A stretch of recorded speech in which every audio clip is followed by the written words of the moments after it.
Telugu audio Bible ద్వితీయోపదేశకాండము 30వ అధ్యాయము. నేను నీకు వినిపించిన ఈ సంగతులన్నీ అనగా దీవెనయు శాపమును నీ మీదికి వచ్చిన తరువాత నీ దేవుడైన యెహోవా నిన్ను వెళ్ళగొట్టించిన సమస్త జనముల మధ్యను వాటిని జ్ఞాపకము చేసుకొని నీ దేవుడైన యెహోవా వైపు తిరిగి నేడు నేను నీకు ఆజ్ఞాపించు సమస్తమును బట్టి నీ పూర్ణ హృదయముతోనూ నీ పూర్ణ ఆత్మతోనూ ఆయన మాట నీవును నీ సంతతి వారును వినిన ఎడల నీ దేవుడైన యెహోవా చెరలోని మిమ్మును తిరిగి రప్పించును.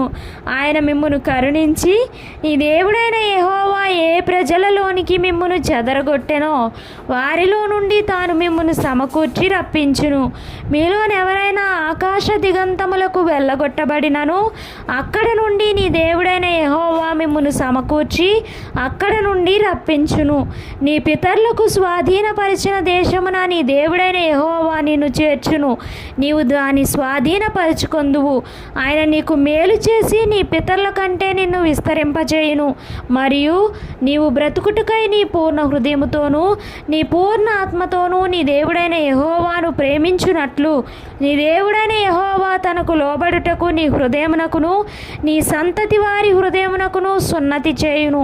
అప్పుడు నిన్ను హింసించిన నీ శత్రువుల మీదికిని నిన్ను ద్వేషించిన వారి మీదికిని నీ దేవుడైన యెహోవా సమస్త శాపములను తెప్పించును. నీవు తిరిగి వచ్చి యెహోవా మాట విని నేడు నీకు ఆజ్ఞాపించు ఆయన ఆజ్ఞలన్నిటినీ గైకొనుచుందువు. మరియు నీ దేవుడైన యెహోవా నీ చేతి పనులన్నిటి విషయంలోనూ నీ గర్భఫల విషయంలోనూ నీ పశువుల విషయంలోనూ నీ భూమి పంట విషయంలోనూ నీకు మేలగునట్లు నిన్ను వర్ధిల్లజేయును. ఈ ధర్మశాస్త్ర గ్రంథమందు వ్రాయబడిన ఆయన ఆజ్ఞలను కట్టడలను నీవు గైకొని నీ దేవుడైన యెహోవా మాట విని నీ పూర్ణ హృదయముతోనూ నీ పూర్ణ ఆత్మతోనూ నీ దేవుడైన యెహోవా వైపు మల్లునప్పుడు యెహోవా నీ పితరుల యందు ఆనందించినట్లు నీకు మేలు చేయుటకు నీ యందును ఆనందించి నీ వైపు మల్లును.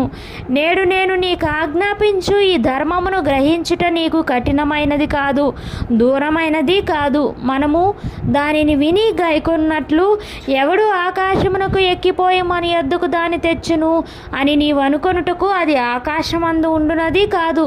మనము దాని విని గైకొనున్నట్లు ఎవడు సముద్రము దాటి మన యొద్దకు దాన్ని తెచ్చును అని నీవు అనుకొననేలా అది సముద్రము అద్దరి మించునది కాదు. నీవు దానిని అనుసరించుటకు ఆ మాట నీకు బహు సమీపముగానున్నది, నీ హృదయమున నీ నోటనున్నది. చూడుము, నేడు నేను జీవమును మేలును మరణమును కీడును నీ ఎదుట ఉంచి ఉన్నాను. నీవు బ్రతికి విస్తరించినట్లుగా నీ దేవుడైన యెహోవాను ప్రేమించి ఆయన మార్గములందు నడుచుకొని ఆయన ఆజ్ఞలను కట్టడలను విధులను అనుసరించమని నేడు నేను నీకు ఆజ్ఞాపించుచున్నాను. అట్లు చేసిన ఎడల నీవు స్వాధీనపరచుకొనుటకు ప్రవేశించు దేశములో నీ దేవుడైన యెహోవా నిన్ను ఆశీర్వదించును. అయితే నీ హృదయము తిరిగిపోయి నీవు విననొల్లక ఈడ్వబడిన వాడవై అన్య దేవతలకు నమస్కరించి పూజించిన ఎడల మీరు నిశ్చయముగా నశించిపోవుదురనియు స్వాధీనపరచుకొనుటకు యోర్దానును దాటపోవచ్చున్న దేశంలో మీరు అనేక దినములు ఉండరనియు నేడు నేను నీకు తెలియజెప్పుచున్నాను. నేడు జీవమును మరణమును ఆశీర్వాదమును శాపమును నేను నీ ఎదుట ఉంచి భూమి ఆకాశములను మీ మీద సాక్షులుగా పిలుచుచున్నాను.